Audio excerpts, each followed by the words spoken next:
حضرت مسیح موعود علیہ السلام کے 5ویں خلیفہ حضرت صاحبزادہ مرزا مسرور احمد صاحب 15 ستمبر سن 1950 کو ربوہ میں صاحبزادہ مرزا منصور احمد صاحب اور صاحبزادی ناصرہ بیگم کے ہاں پیدا ہوئے۔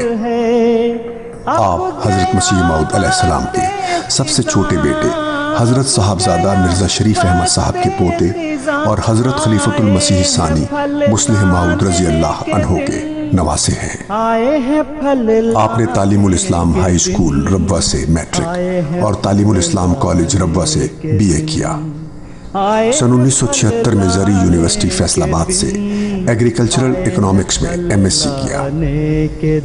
سن 1977 میں آپ نے زندگی وقف کر دی اور نصرت جہاں اسکیم کے تحت آپ کو سن 1977 ہی میں غانا بھجوا دیا گیا، جہاں آپ نے سن 1985 تک بطور پرنسپل احمدی سیکنڈری اسکول اور احمدیہ زرعی فارم ٹمالے شمالی غانا میں بطور مینیجر خدمات سر انجام دیں۔ آپ نے غانا میں پہلی مرتبہ گندم اگانے کا کامیاب تجربہ کیا۔ آپ سن 1985 میں غانا سے وطن واپس آئے اور آپ کا تقرر بطور نائب وکیل المال ثانی کے ہوا۔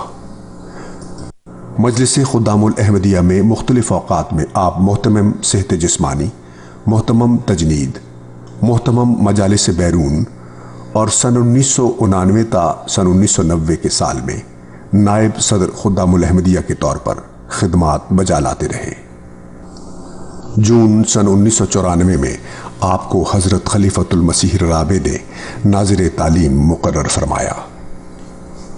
دسمبر سن 1997 میں حضور رحم اللہ نے آپ کو ناظر اعلیٰ اور امیر مقامی مقرر فرمایا۔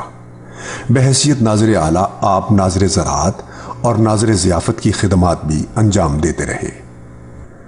سن 1994 تا سن 1997 آپ چیئرمین ناصر فاؤنڈیشن اور صدر تزئین ربوہ کمیٹی بھی رہے۔ 1988 تا 1995 قضاء بورڈ کے ممبر بھی رہے۔